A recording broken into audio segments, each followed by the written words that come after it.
This experiment falls within the Warwick project, so I'm keen to acknowledge gratefully the kind support of the Warwick Fund that's enabled me to work on this project, but also the SPR's Research Grants Committee, which has allowed Chetak and Johnny to be the researchers on the project as well, and they're going to be describing the actual method and the results from the study.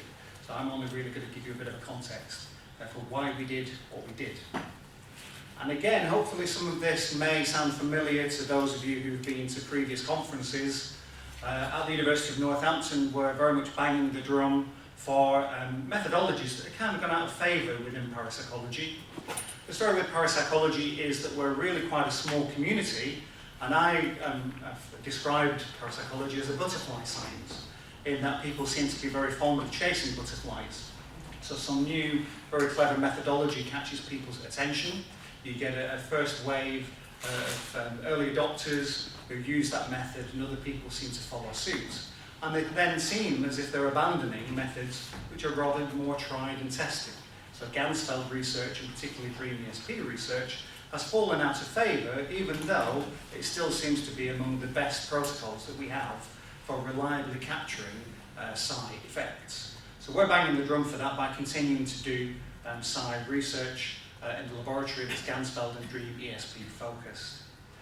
Some of this again comes from the fact that when you ask people whether they believe in paranormal phenomena, and if so, why, they refer to spontaneous experiences that they've had and that people whose opinions they value and trust have had, and they tend to involve altered states of consciousness. So it makes a lot of sense to try and bring that into the laboratory to make sure that when we're trying to capture psi, it's within those necessary or sufficient conditions.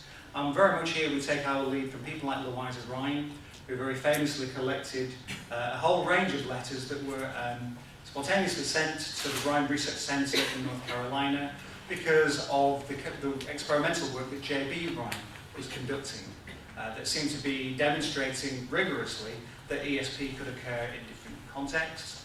And people wrote to the laboratory to thank them for doing this work that they thought was really valuable and was generally being neglected.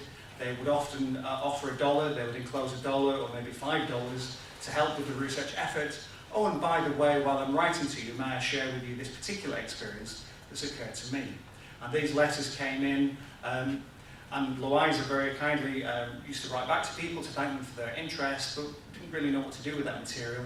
Over time, as it's accumulated, she was able to analyse that material to see whether it might give any insights for how we might conduct our experimental work.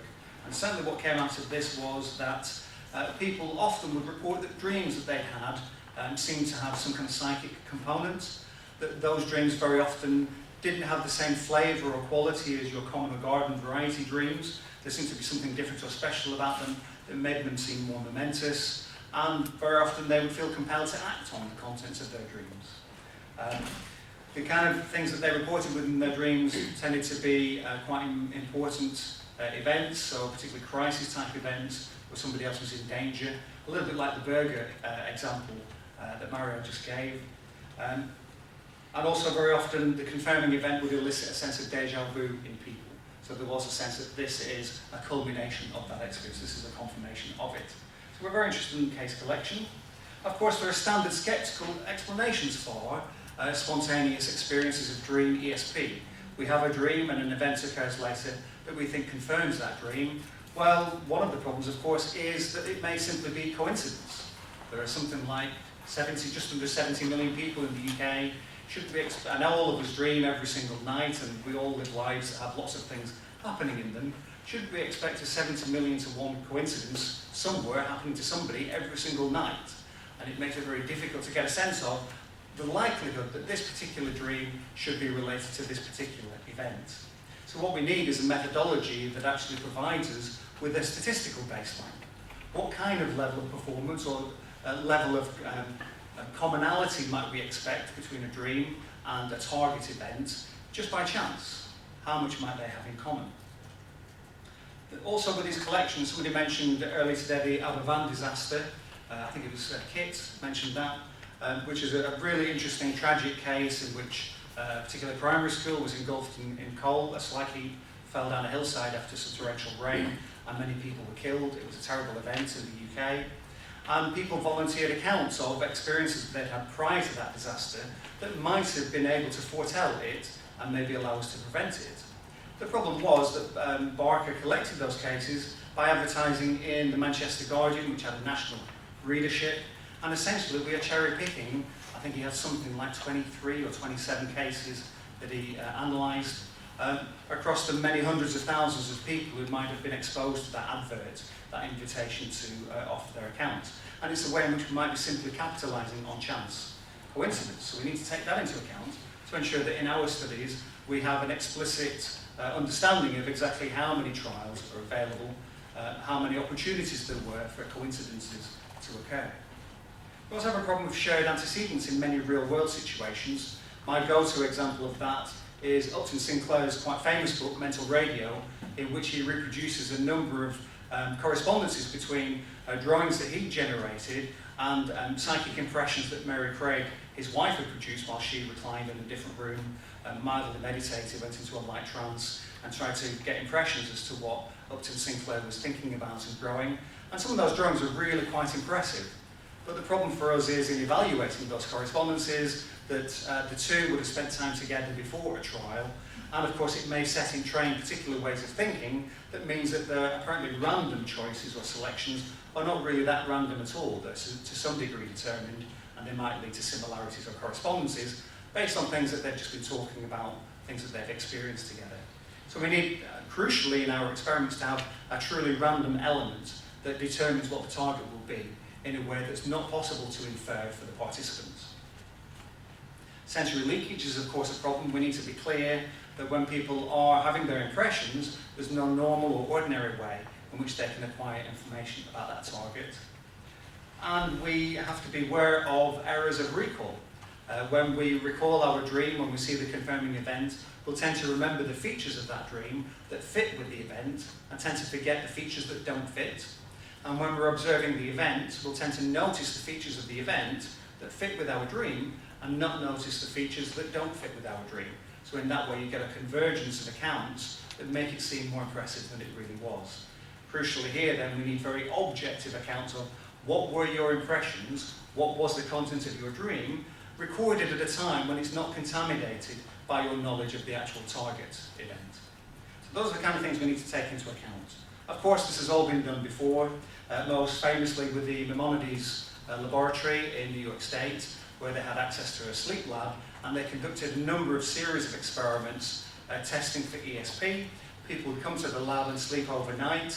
When they entered a REM period where we're more confident that they might be dreaming and be able to recall their dream, they would be gently woken up maybe 15 minutes later and asked to just give a woozy account of their experience, and that would be recorded. They would then be allowed to settle back to sleep, go into the next sleep cycle until they entered REM and had another dream a little bit later, maybe 90 minutes or so later. And thus, through the night, they could generate a series of dreams that might relate to a target. And simultaneously, while that's going on, at a remote part of the same building, so where there's no physical contact between the two, participants who would be their sender would be looking at a randomly selected target for them. So a picture, an art print, a postcard, that the participant would have no idea what content that might include, what it would be about, and a sender will be trying to find some way to communicate that to ensure that it in some way found its way into the person's dreams.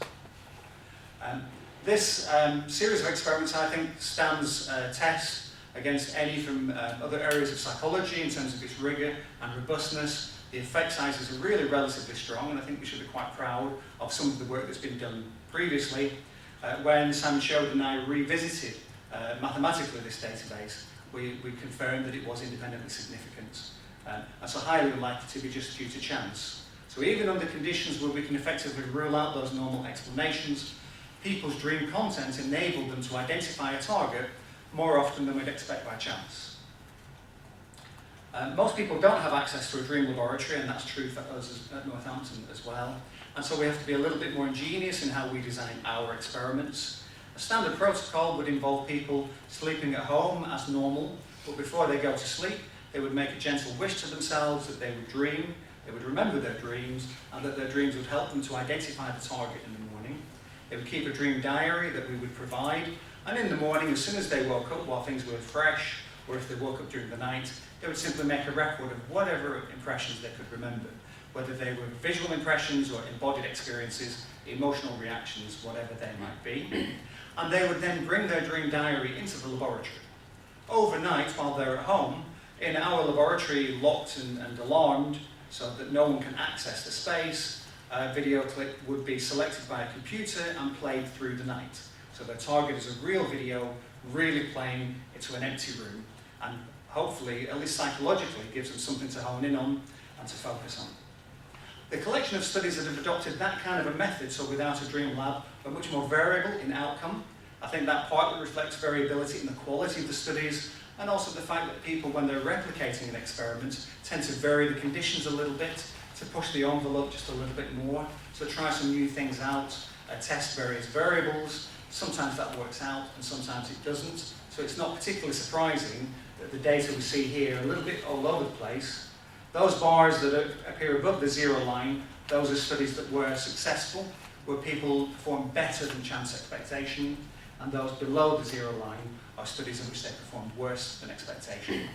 Nevertheless, despite that variable performance, cumulatively, this database is also independently significant. So again, we find across a range of experimenters in different laboratories around the world, using this kind of a protocol, where again, there are securities in place that rule out normal explanations. People are showing evidence of what we would call dream ESP. Finally, to give you some kind of a background to the work that we've done previously at Northampton in particular, we've conducted a number of dream ESP experiments. Here's a database that kind of captures the overall picture of those. We wanted to share this not because the individual details are important, but to reflect the idea that we have also got a history of variability in performance. In these studies, typically, success rate should be 25%. So ordinarily, when people come in with their dream diary, what we do is we show them the target video or target postcard or art print, but also 3 decoys. And these are presented in a random order at a time when nobody, the researchers and also the participant, don't know which is which. And their task is to use their dream diary to try and identify which is the target. And so they'd be asked to simply rank order those 4 alternatives in terms of their correspondence to their dreams. Which of those targets is most like their dream? They'd rank that as number 1. Which is the second most like it? They would rank that number 2. And the one that's least like it, they would rank as number 4. So in this situation, if there's nothing going on, if people's dreams are just full of random content that bear no relation to the target, then they should only identify the target and place it in the number 1 position 25% of the time. That provides us with our chance baseline. You'll see in the studies that we've conducted at Northampton, participants are performing a little bit better than that chance baseline. The overall average is just over 31%. So it isn't the kind of thing that's staggering, you don't fall over backwards in shock, although frankly there are a handful of trials which are incredibly impressive, where people's dreams have the quality of somebody who's been shown the video perhaps a week before and they've been asked to recall it. So the accounts tend to be more condensed, some of the features have been lost perhaps, and there may be some slight distortions, but essentially they are describing the video that you're showing them. And we certainly have a handful of those across those studies. But cumulatively across usually unselected samples, so typically undergraduate students, we're finding that people are performing better than they should be if there's nothing going on. And the hit rate here compares with those other databases that I showed you, and also the Ganzfeld databases that are in the public domain. We've used 2 broad approaches. We've used independent samples designs where we recruit people to contribute just 1 trial. So this will be a wide range of participants, each of whom only keeps 1 dream diary, goes through 1 judging period, provides us with 1 datum. And in those studies we want to attract lots and lots of people because that allows us to look at individual differences variables, so personality factors, prior experience and belief variables to see how they might relate to performance. The other studies use a repeated measures design, and in those studies we have the same participants contribute numerous trials over time. So they might contribute 10 or 20 trials over perhaps a 6-month period. They might come in once or perhaps twice a week. And in those studies we have very few participants, and we look at intra-subject variables. So things that change within the person, so perhaps their mood, their sleep quality, their expectation of success, depending on how things are going generally in their life. So those kind of things fluctuate, and those studies focus on those features. I think I'm doing this bit and then I'm finished. So given that kind of background, we've got relatively reasonable success with this methodology before. It's certainly worth going back to the well one more time. For this particular study, it's a good opportunity to introduce our graduate students to some experimental methodologies when then they don't feature in their PhD work, so it gives them hopefully a broader education and a hands-on experience of being involved in research. So that's been the focus, and within that, we're looking at intra-subject variables. And we've been especially interested in mood, sleep quality, and dream recall. On some occasions, people remember very little, and that doesn't give us much to go on when it comes to the judging. On other occasions, people have very rich and vivid dreams, and hopefully that might contain more that's psi-mediated. So we're very interested in it. And we're also interested in the qualities associated with target material, such as the emotional valence, so whether the clip is positive or negative, and the extremity of the emotions. So some clips are very calm, some really are very intense, to see whether that's a feature that affects performance. And we're also interested in something called displacement, a tendency for people maybe to have very interesting mentation and interesting descriptions of dreams that don't relate to the target at all, but actually relates really well to the decoys. And I think David Luke was talking about something like that on Friday night. So our hypotheses that we've explored are firstly that we would expect individuals to be more successful than chance expectation. So is there any evidence of a psi effect in here at all? By having a group of people, it allows us to compare individual performance against group performance. So we have 5 participants in this study. Are they more successful individually, or if they work collectively, are they more successful? That was a question we wanted to pose. And thirdly, we're not looking at hypothesis 3 and 5 today. We're still analysing those data, but for hypothesis 4, we wanted to see whether there was an association between success in identifying the target and scores on the intra-subject variables that the other guys will explain. So now I'm going to pass over to Chetak. He's going to describe the method to you.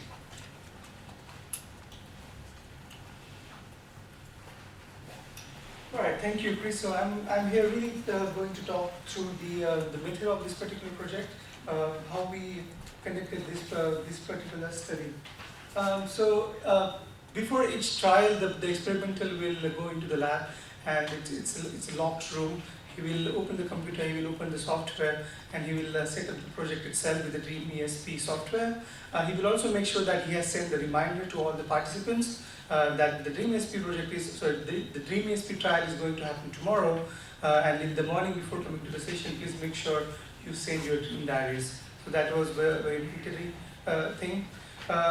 We had 5 participants in this study, and we conducted this study in 2 experiments, phase 1 and phase 2, so 20 trials each. We have 40 experimental trials, and each week we do not have more than 2 trials, and as I said, we had 2 phases, and it was 20 trials for each phase. Before going to the sleep, participants will make a gentle wish to dream, so that they can remember their dreams, and they will be able to identify the target using the diary, the dream diary entry. At 4 a.m., because the experimenter has already set the software before night, so at 4 a.m. the computer in the lock laboratory will randomly select the target and place it over 60 times between 4 to 6 a.m. Then in the morning, participants record dream when they wake up, and they have, as I said, they have to email the copy to the researchers in advance to the judging session. Then participants attend the laboratory at a designated time. They can also attend the session via Skype if they are not able to attend the session physically, but we at least has to have 4 participants participating in the sessions, otherwise that particular session will be considered as a trial session and will not be counted. So yeah. As far as ethics is concerned, we had obtained ethical approval from the Faculty of Health and Society at the University of Northampton, and it is very important to mention that this particular project is also registered with Colster Parapsychology Units Registry. All right.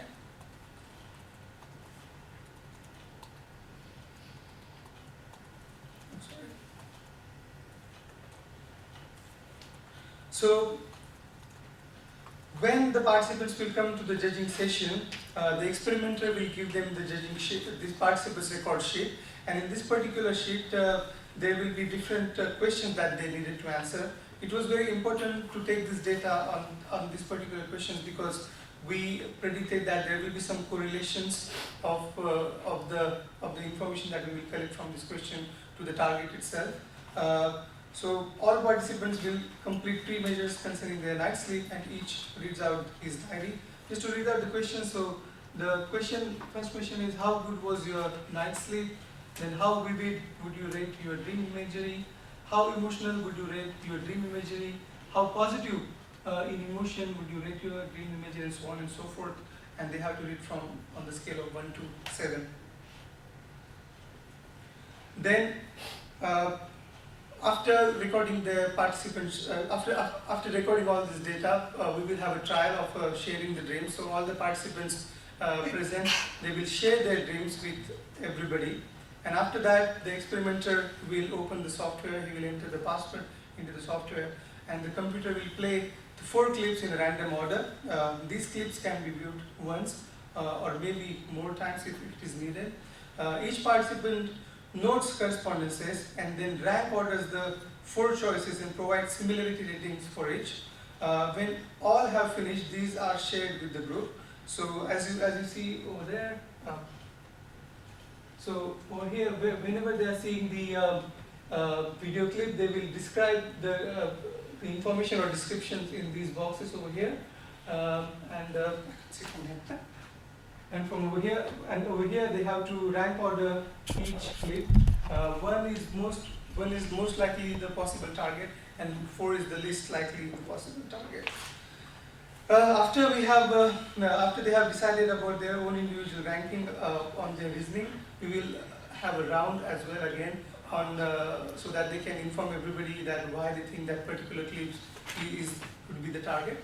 After that, an experimenter will ask for everybody's individual ranks, and then he will calculate those individual ranks, and we will have a consensus judgment which is based on those ranks. If we have any ties, then we will discuss in the group, and we will decide which could be decided as a target in the group.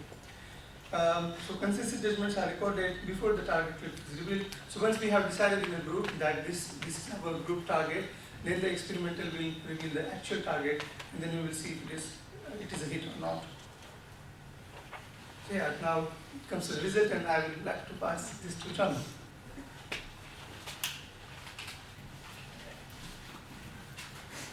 So this is the data from phase 1 for the first 20 trials.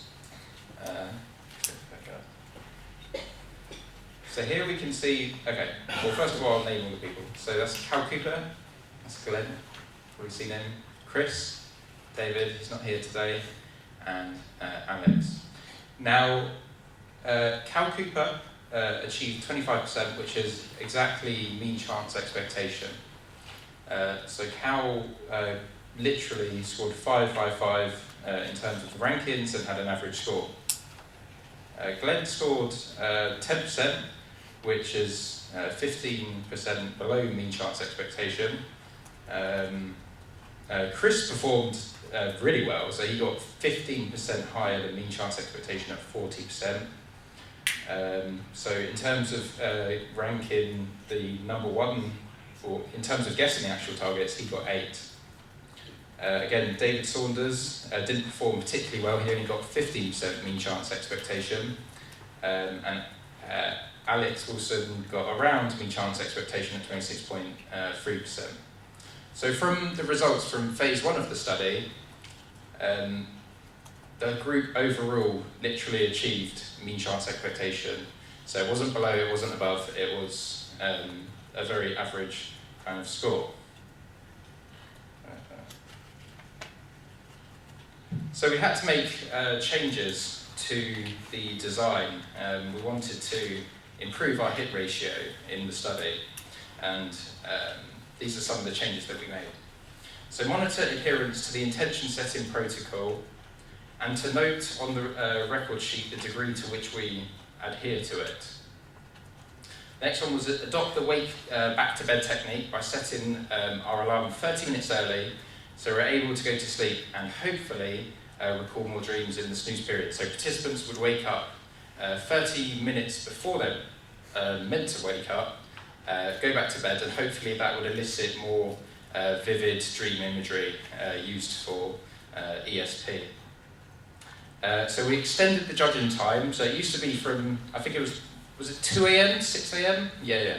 And we extended it to 11 p.m. to 6 a.m, so the clip played on the computer was played for a longer period of time, and participants had more time during their sleep to pick up imagery from the target images being played on the computer. Enable participants to note when they had a hunch about the target not reflected in their dream diary, and look at clips twice before reaching final judgments. Participants will still be able to request additional replays. So in some instances, based on participants' dream mentations, they were a bit confused if their dreams matched, or they were trying to choose which target video most resembled their dream imagery. So sometimes participants would ask us to replay certain video clips. 2 minutes, okay, I'll be really quick. And we ran, well, originally we were doing 2 trials a week, and then we moved it up to 3 to speed things up. Okay, so these are the results from phase 2 of the study. So Cal performed much better. So before he was on 25%, he's gone up to 36.8% after the changes. Glenn, although still below mean chance expectation, went up to 15%, but still below mean chance. Chris again performing high as usual at 40%. David Saunders at 29.4%, Alex Wilson at 27.8%. So phase 2, overall, we got 40% mean chance expectation, so that's a huge increase. And we believe that some of the changes that we incorporated midway through the study may have contributed to greater performance in hit ratios. So here we have what's called the sum of ranks. 2.5 is again sort of the mean. Anything below 2.5 would suggest that they're performing better. And again, we have Z scores here, but you can speak to Chris after the presentation if you have any questions about Z scores. Is that right? Yeah, okay, so this is the trials combined. Cal got 30.8%, Glenn 12.5%, Chris got 40%, David Saunders got 22.9%, Alex got 25.6%. So overall, we got 32.5% mean chance expectation on our hits. And that's in line with the other studies that Chris has carried out in Northampton doing dream ESP research. So this is quite a similar finding. Something we added midway through that transition period between phases 1 and 2 was hunches. So participants were given the option, again it was optional, if they had a hunch about which, even though their dream content suggested that a certain image would be the hit, they had the option to give us information on their hunch of what it might be.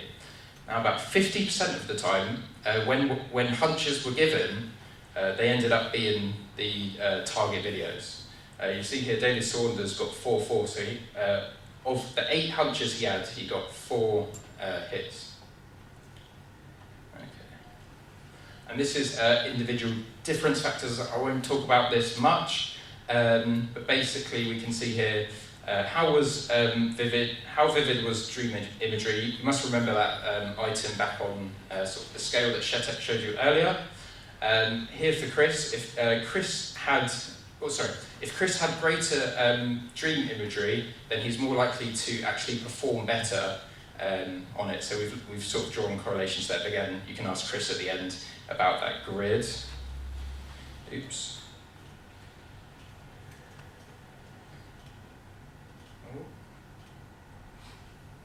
Okay, so this is just a qualitative extract. This is the kind of thing that will be provided by our participants. I won't go into it because I don't have enough time, so I'm going to go on to the conclusions. So overall, there was an improved performance from phase 1, from phase 2, and we believe it's because of some of our changes that we made that participants ended up performing better on Dream ESP.